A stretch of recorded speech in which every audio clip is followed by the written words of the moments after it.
Hello friends, कैसे हैं आप सभी लोग। स्वागत है आप सबका आपके अपने चैनल एसपीबी स्टडी में और साथ ही साथ हमारी इस unique journey SC Verma volume first में, जहाँ की आज हम पढ़ने जा रहे हैं चैप्टर 6 फ्रिक्शन।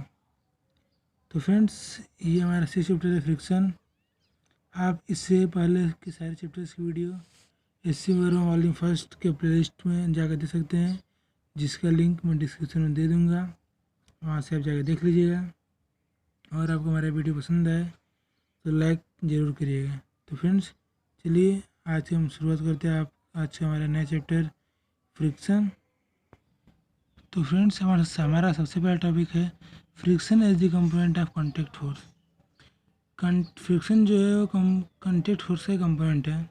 चलिए इसको हम देखते हैं। सपोज कीजिए कि दो बॉडीज है, दो एक दूसरे कॉन्टैक्ट में। सपोज करिए ये सरफेस है, ठीक, और ऊपर ही एक बॉडी है, ठीक। ये इस ब्लॉक एक बॉडी है, सरफेस एक बॉडी है, ठीक। दोनों बॉडी जीरो कांटेक्ट में है, ठीक। तो जो जहाँ भी दोनों बॉडी कांटेक्ट हैं वहाँ वो जो चार्ज पार्टिकल्स हैं इन दोनों जो कांटेक्ट सरफेस पे चार्ज पार्टिकल्स हैं क्यू, वो एक दूसरे पे कांटेक्ट फोर्स ले आएंगे, ठीक।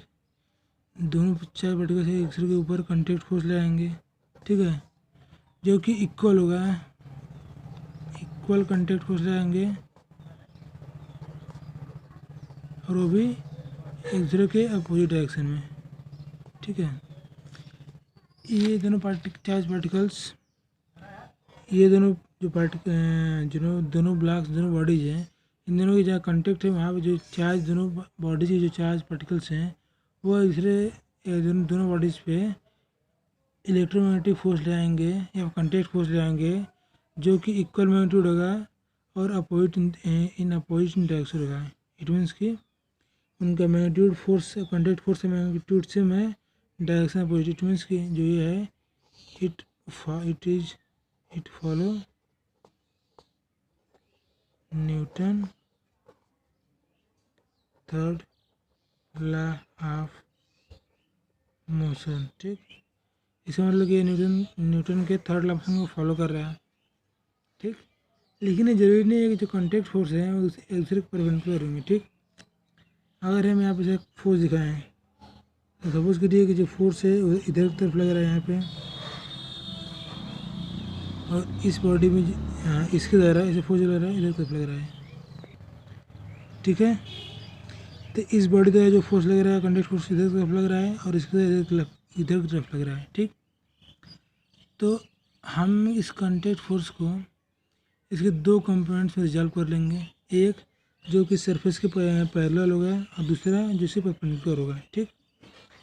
तो अगर हम इसका अगर पैरेलल एक कंपोनेंट बना लेते हैं और ये परपेंडिकुलर, ठीक। उसी तरह इसका भी हमने एक पैरेलल फोर्स बना दिया इधर की तरफ और परपेंडिकुलर बना लिया इधर की तरफ, ठीक।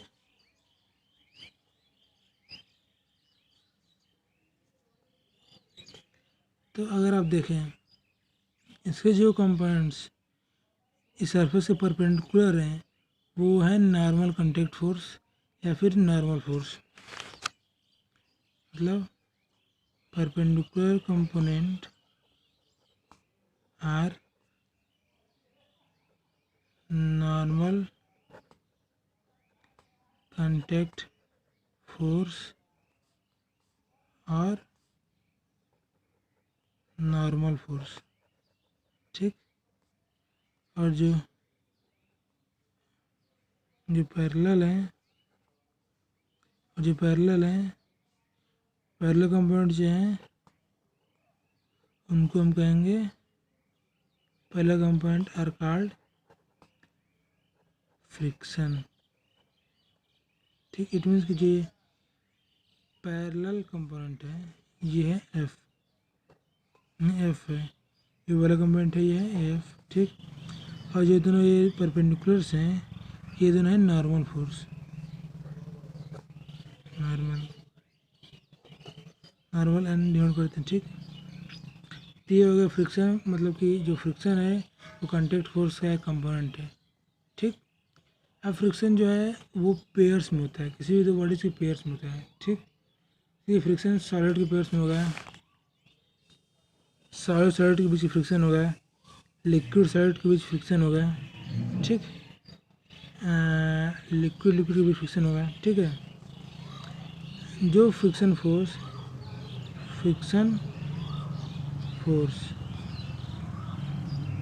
exerted between surface of fluid are called viscous force। जो फ्रिक्शनल फोर्स फ्लूइड्स के सरफेस बीच में एग्जर्ट होता है, दो फ्लूइड्स के सरफेस भी बीच में एग्जर्ट हो, उसको हम विस्कस फोर्स कहते हैं, ठीक। लेकिन यहाँ पे हम सिर्फ बात करेंगे सॉलिड बॉडीज़ के बारे में, ठीक। ठीक फ्रेंड, तो हम सिर्फ बात करेंगे सॉलिड कहते हैं। सोचिए ये ब्लॉक है वो भी सॉलिड है, और जो सरफेस है ये भी सॉलिड है, ठीक। अगर ये जो ब्लॉक है, ये ब्लॉक इस सरफेस पे, अगर जो ये ब्लॉक है इस सरफेस के ऊपर स्लाइड कर रहा है, ठीक, स्लिप कर रहा है, अगर ये फॉरवर्ड में स्लिप कर रहा है तो इनके बीच में जो फ्रिक्शन लगेगा उसे हम कहेंगे काइनेटिक फ्रिक्शन, ठीक।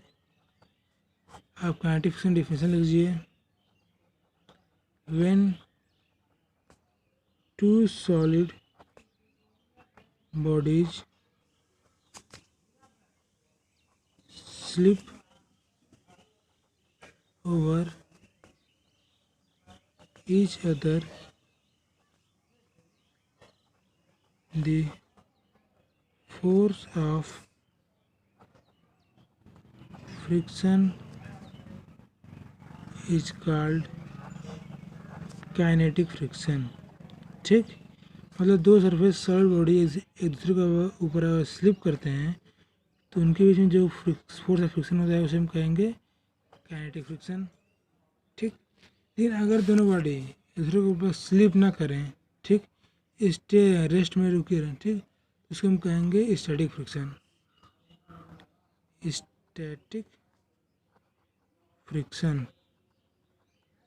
ठीक। इसका डिफिनेशन क्या होगा? When two bodies does not slip on each other, the force of friction is called static friction, ठीक है। तो जब दो बॉडीज एक दूसरे के ऊपर स्लिप करेंगी तो उनके बीच में जो फोर्स ऑफ फ्रिक्शन होगा उसे कहेंगे काइनेटिक फ्रिक्शन। अब जो दो बॉडी एक दूसरे के ऊपर स्लिप नहीं करेंगी तो उनके बीच में जो फोर्स ऑफ फ्रिक्शन होगा, जब दो बॉडी एक दूसरे के ऊपर स्लिप करेंगी तो उनके बीच में फोर्स ऑफ फ्रिक्शन होगा, उसे कहेंगे काइनेटिक फ्रिक्शन। और जब दो बॉडी एक दूसरे के ऊपर स्लिप नहीं करेंगी तो उनके बीच में जो फोर्स ऑफ फ्रिक्शन लगेगा उसे हम कहेंगे स्टैटिक फ्रिक्शन, ठीक है। हम देख लेते हैं पहले काइनेटिक फ्रिक्शन क्या होता है। तो अब हम काइनेटिक फ्रिक्शन देख लेते हैं, ठीक। काइनेटिक फ्रिक्शन डिफिनेशन जो मैंने आपसे ऊपर लिखी है वही है। When two solid bodies slip over each other, the force of friction is called kinetic friction, ठीक। अब इसको एग्जाम्पल समझाता हूँ। ऐसा सपोज करिए कि ये सरफेस है, ठीक, और इसके ऊपर एक बॉडी है, ये बॉडी है, ठीक, ये सरफेस बी है। अगर ये बॉडी इस डायरेक्शन में मूव कर रही है विद वेलोसिटी v, ठीक, जो फोर्स फ्रिक्शन होगा वो कॉन्टैक्ट सरफेस पे होगा, ठीक। जो फोर्स फ्रिक्शन होगा इसको अपोज करेगा। पहले क्या बताएगा कि फोर्स फ्रिक्शन जो होता है वो उसको अपोज करेगा। जो बॉडी इसके ऊपर स्लिप कर रही है तो उसको जो अपोज कर रहा है वही होगा काइनेटिक फ्रिक्शन। जो फोर्स फ्रिक्शन जो फोर्स फ्रिक्शन इस बॉडी के स्लिप, जो बॉडी जब ये बॉडी है बॉडी भी स्लिप करेगी, जो फोर्स ऑफ फ्रिक्शन उसको अपोज करेगा उसे हम कहेंगे काइनेटिक फ्रिक्शन। और वो भी जो फोर्स ऑफ फ्रिक्शन होगा वो उसके मोशन के अपोजिट डायरेक्शन में लगेगा। ठीक, friction always opposed the motion. ठीक, friction always opposed the motion.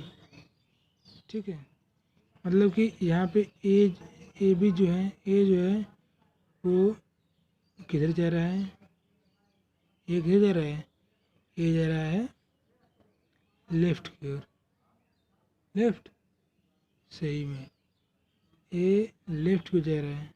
ठीक, तो जो नहीं गलत बोला मैंने, ए जो है इधर तरफ मूव कर रहा है, मतलब इधर राइट है, ए राइट की तरफ मूव कर रहा है, फोर्स फ्रिक्शन लेफ्ट में लग रहा है। ठीक, ए राइट की तरफ मूव किया, फोर्स फ्रिक्शन लेफ्ट तरफ लगा। अगर ए लेफ्ट की तरफ मूव करेगा तो फोर्स फ्रिक्शन राइट की तरफ लगेगा। ठीक, अब काइनेटिक फ्रिक्शन पता करने के इसके दो पार्ट होते हैं। ठीक, किसी भी कभी दो ऑब्जेक्ट्स के बीच में काइनेटिक फ्रिक्शन लगे तो उसके दो पार्ट होते हैं। पहला तो डायरेक्शन ऑफ काइनेटिक फ्रिक्शन पता करेंगे कि डायरेक्शन कौन सा है, डायरेक्शन ऑफ काइनेटिक फ्रिक्शन। ठीक, काइनेटिक फ्रिक्शन के रूल या फिर हमको पता करना हो उसकी डायरेक्शन और मैग्नीट्यूड किधर की तरफ है। ठीक, तो उसके लिए दो तरीके हैं, इसमें हम डायरेक्शन पता कर लें। ठीक, तो डायरेक्शन क्या है, सपोज करें बॉडी ए है और दूसरी बॉडी बी पे स्लिप करे। ठीक, तो जो फ्रिक्शन होगा वो उसकी वेलोसिटी के अपोज में होगा। ठीक, अभी मैंने आप समझाया, ये बॉडी ए है, ये बॉडी बी से इस साइड मूव करे उस वेलोसिटी भी, जो फ्रिक्शन है उसको वेलोसिटी के अपोजिट में लगेगा, मतलब इधर की तरफ लगेगा इस साइड में। ठीक, अब एक और एग्जाम्पल समझाता हूँ। सपोज करो कि अगर ये एक ब्लॉक है, इसमें व्हील लगा हुआ है। ठीक, और इस पर एक और ब्लॉक है। ठीक, सपोज करो कि ये ए है, ये बी है और ये इधर की तरफ मूव कर रहा है। ठीक, जो block B with velocity V से इधर की तरफ मूव कर रहा है। ठीक, उसी समय जो ए है वो भी इधर की तरफ मूव कर रहा है। ठीक, सपोज करो कि कुछ समय बाद ए यहाँ पे आ गया। ठीक, और सपोज करो कि जब बी है विथ वेलोसिटी वी से मूव किया, कुछ टाइम के बाद जब बी इतना आगे पहुँचा तो जो है वो भी एक वेलोसिटी वी नहीं वी डैश इधर मूव करे। ठीक, तो यहाँ पहुँच गई। ठीक है, अब हमें फोर्स ऑफ फ्रिक्शन पता करना हो, अगर हमें force of friction with respect to B पता करना हो तो हम पता करेंगे, हम कहेंगे कि जो काइनेटिक फ्रिक्शन है विथ रिस्पेक्ट टू बी वो इस डायरेक्शन में लग रहा है एफ। ठीक, लेकिन अगर हमें force of friction with respect to A पता करना हो कि ए के रिस्पेक्ट में काइनेटिक फ्रिक्शन किधर लग रहा है तो वो इधर की तरफ लग रहा है एफ। ठीक, इसका मतलब कि काइनेटिक फ्रिक्शन जो है हमेशा वेलोसिटी के अपोजिट में लगेगा। ठीक, ये ए इधर की तरफ मोशन कर रहा है इसलिए फ्रिक्शन इधर की तरफ लगा है, और बी इधर की तरफ मोशन कर रहा है इसलिए फ्रिक्शन इधर की तरफ लगा है। ठीक, ये तो पता करने में डायरेक्शन पता करना है, मतलब कि जब बॉडी दी रहेगी काइनेटिक फ्रिक्शन लग रहा है तो उसको डायरेक्शन कैसे पता करेंगे। ठीक, अब उसका मैग्नीट्यूड से फाइंड करेंगे, मैग्नीट्यूड फाइंड करना पड़ेगा हमें ना, magnitude of kinetic friction. Kinetic friction magnitude किसे पता करें, तो जो काइनेटिक फ्रिक्शन जब मैग्नीट्यूड होता है वो नॉर्मल फोर्स के प्रोपोर्शनल होता है। ठीक, मतलब क्या, the magnitude of the kinetic friction is proportional. ठीक है, तो मैग्नीट्यूड ऑफ काइनेटिक फ्रिक्शन क्या होता है, the magnitude of kinetic friction is proportional to the normal force acting between the bodies, acting between the two bodies. जो दोनों bodies हैं उन दोनों के बीच में जो नॉर्मल फोर्स एक्ट कर रहा है वो प्रोपोर्शनल होगा मैग्नीट्यूड ऑफ काइनेटिक फ्रिक्शन के। अगर हम काइनेटिक फ्रिक्शन मैग्नीट्यूड को एफ के से डिनोट करें तो एफ के डायरेक्टली प्रोपोर्शनल हो जाएगा एन के। एन क्या है? Normal force. ठीक, तो यहाँ हम लिख सकते हैं एफ के इक्वल टू म्यू के एन। ठीक, म्यू के जो है म्यू के क्या है? Coefficient of kinetic friction.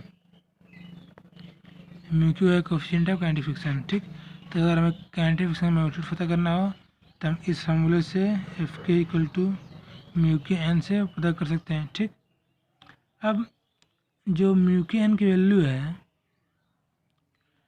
मतलब जो फोर्स फ्रिक्शन की वैल्यू है, ठीक, वो जब तक स्पीड पे डिपेंड नहीं करेगी अनटिल 10 मीटर पर सेकेंड। ठीक, अगर स्पीड 10 मीटर पर सेकेंड से नीचे है, ठीक, तो जो फोर्स ऑफ फ्रिक्शन होगा, फोर्स ऑफ फ्रिक्शन, ठीक, अगर अगर स्पीड जो है वो लेस देन 10 मीटर पर सेकेंड है तो म्यू के एन की जो वैल्यू होगी वो कांस्टेंट होगी। ठीक, अगर इस किसी बॉडी की स्पीड मतलब स्लिप कर रही है, उसकी स्पीड 10 मीटर पर सेकेंड से नीचे है, ठीक, जो म्यू के एन की वैल्यू होगी वो कांस्टेंट होगी। ठीक है, और एक और बात, फोर्स ऑफ फ्रिक्शन जो है वो फोर्स ऑफ फ्रिक्शन है वो area of surface in contact से इंडिपेंडेंट होता है। ठीक, force of friction is independent of the surface in contact area of surface in contact. ठीक, ये फोर्स कितना एरिया कॉन्टेक्ट में है उससे फोर्स फ्रिक्शन इंडिपेंडेंट होता है। ठीक, मतलब कि कोई बॉडी पे कितना फोर्स लग रहा है उसके कॉन्टेक्ट इन सरफेस से इंडिपेंडेंट होता है। ठीक, तो ये हो गया स्टैटिक काइनेटिक फ्रिक्शन के बारे में। अब हम बात करते हैं स्टैटिक फ्रिक्शन क्या होता है। स्टैटिक फ्रिक्शन क्या है? Frictional force can also act between two bodies which are in contact but are not sliding with respect to each other.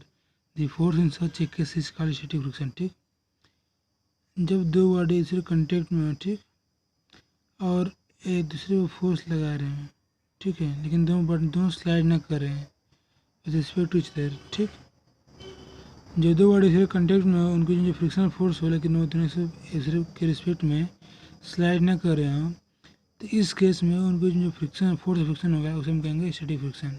ठीक, अब सपोज करिए इसका एग्जांपल से दिखाता हूँ। ये एक ब्लॉक है, ठीक, सोचिए इस पर कुछ लोग फोर्स लगा रहे हैं। ठीक, कुछ लोग मिस के इस ब्लॉक को फोर्स लगा रहे हैं इसमें ऊपर आने के लिए। ठीक, ये डायरेक्शन में, लेकिन ये ब्लॉक मूव नहीं कर रहा। ठीक, तो इन जो ब्लॉक मूव क्यों नहीं कर रहा, क्योंकि जो जो ये सरफेस है इस ब्लॉक पे इन जितने फोर्स लगा रहे हैं उससे ज़्यादा फोर्स एग्जर्ट कर रहा है। ठीक, इसी कारण ये ब्लॉक मूव नहीं कर रहा है। जो फोर्स फ्रिक्शन है वो यहाँ पे स्टैटिक फ्रिक्शन है। ठीक, जिसे से हम फोर्स बढ़ाएंगे वैसे से इसका जो फोर्स फ्रिक्शन होगा, जो इसका अट्रैक्शन पावर होगा सरफेस का, वही बढ़ेगा। ठीक, लेकिन एक लिमिट तक, आफ्टर लिमिट, एक लिमिट के बाद जब हम फोर्स बढ़ाएंगे तो ये जो ब्लॉक है ये सरफेस पे स्लाइड करना स्टार्ट करेगा। ठीक, तो जो मैक्सिमम स्टैटिक फ्रिक्शन जो एक बॉडी एग्जर्ट कर रही है इन कॉन्टेक्ट में उसे हम कहते हैं लिमिटिंग फ्रिक्शन। मतलब कि दी मैक्सिमम स्टैटिक फ्रिक्शन, जो मैक्सिमम स्टैटिक फ्रिक्शन है, ठीक, that a body can exert on other body in contact with it is called limiting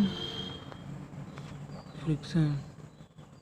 ठीक, मतलब कि जो मैक्सिमम फ्रिक्शन एक बॉडी दूसरी बॉडी पे एग्जर्ट कर देंगे उसे हम कहते हैं लिमिटिंग फ्रिक्शन। ठीक, लिमिटिंग फ्रिक्शन को हम एफ मैक्स से डिनोट करते हैं। जो एफ मैक्स भी होता है वो डायरेक्टली प्रोपोर्शनल होता है नॉर्मल फोर्स के। जो लिमिटिंग फ्रिक्शन है वो भी नॉर्मल फोर्स के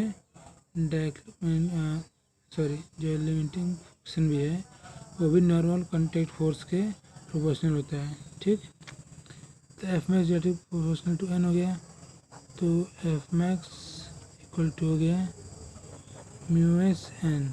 ठीक, जहाँ पे म्यू एस है वो म्यू एस क्या है, coefficient of static friction.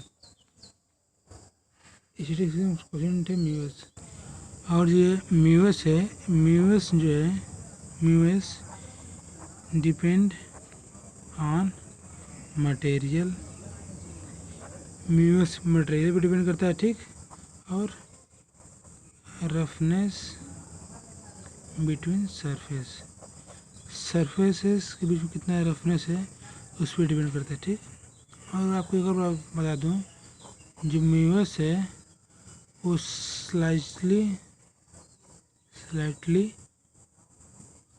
Greater than है म्यू के। मतलब जो कोएफिशिएंट ऑफ स्टैटिक फ्रिक्शन है वो कोएफिशिएंट ऑफ काइनेटिक फ्रिक्शन से थोड़ा बड़ा होता है, थोड़ा ग्रेटर होता है। ठीक, अब हमने अब म्यू एस एन जो है वो मैक्सिमम पॉसिबल फोर्स है जो कि स्टैटिक फ्रिक्शन द्वारा लगाया जा सकता है। ठीक, लेकिन जब भी स्टैटिक फ्रिक्शन लगाता है, ठीक, जब भी कोई दो बॉडीज के बीच में स्टैटिक फ्रिक्शन लग रहा है, ठीक, तो उसको जब मूव कराते हैं, जो मूव कराने में जो फोर्स लग रहा है वो जरूरी नहीं कि वो एफ मैक्स होगा। मतलब कि जो मूव कराने के लिए जो स्टैटिक फ्रिक्शन फोर्स लगेगा एफ एस वो मतलब लेस देन और इक्वल टू एफ मैक्स होगा। ठीक, या तो एफ मैक्स का इक्वल भी हो सकता है या फिर उससे कम भी फोर्स लगा सकते हैं जबकि बॉडी मूव करने लगे। ठीक, इक्वल टू ए म्यू के एन, अरे सॉरी म्यू एस एन। ठीक, तो एफ एस जो फोर्स लगाते हैं स्टैटिक फ्रिक्शन को हटाने के लिए वो यही नहीं है कि एफ मैक्स के इक्वल ही हो, वो एफ मैक्स के इक्वल भी सकती है फिर उससे कम भी सकती है। ठीक, अब जैसे ही हम इस बॉडी पे फोर्स लगा रहे हैं, ठीक, जब तक बॉडी स्टैंड में है अगर इस पर स्टैटिक फ्रिक्शन लग रहा है, ठीक, तो जैसे हमने इसमें फोर्स बढ़ाया इसलिए बॉडी मूव करने शुरू हुई। ठीक, जो फ्रिक्शन है वो स्टैटिक से बदल के काइनेटिक में लग जाएगा। ठीक,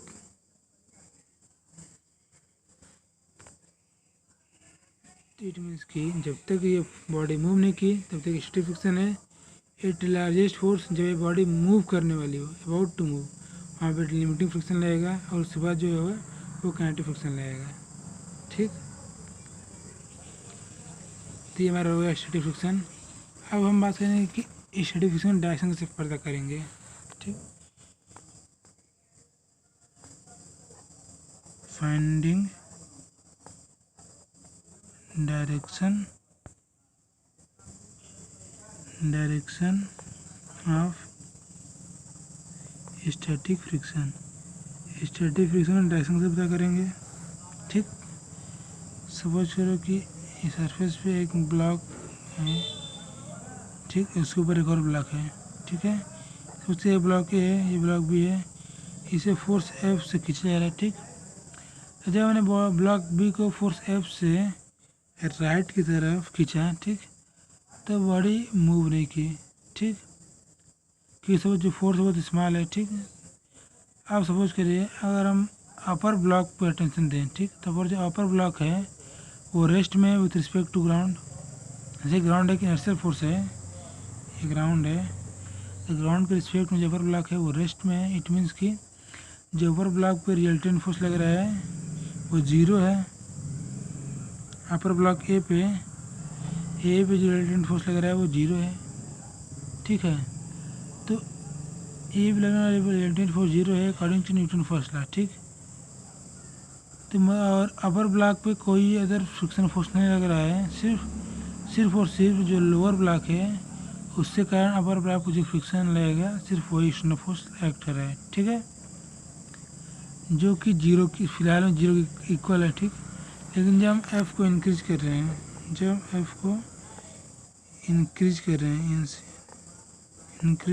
ठीक, जब हमने एफ को इंक्रीज किया तो दोनों ब्लॉक जो हैं वो राइट की तरफ मूव किए, ठीक। दोनों ब्लॉक राइट की तरफ मूव कर देंगे, ठीक है। तो जो अपर ब्लॉक है वो भी राइट की तरफ मूव करेगा। जिसका रिजल्टेंट फोर्स होगा वो मस्ट भी राइट की तरफ होगा, मतलब कि अपर ब्लॉक जो रिजल्टेंट फोर्स होगा वो राइट की तरफ होगा, ठीक है। अब हमने अभी क्या पढ़ा था कि जो ए पे जो फोर्स लगेगा सिर्फ और सिर्फ बी की तरफ फ्रिक्शन लगेगा, ए पे जो फोर्स लगेगा सिर्फ और सिर्फ ब्लॉक बी की तरफ फ्रिक्शन लगेगा, और उससे जो रिजल्टेंट फोर्स लग रहा है वो राइट तरफ लग रहा है, मतलब कि जो ए पे फ्रिक्शनल फोर्स लग रहा है वो राइट तरफ लग रहा है, ठीक। मतलब ए और बी में जो स्टैटिक फ्रिक्शन था वो डायरेक्शन उसका राइट की तरफ था। अब यहाँ पे एक हमको मिसकंसेप्शन समझ में आ रहा है।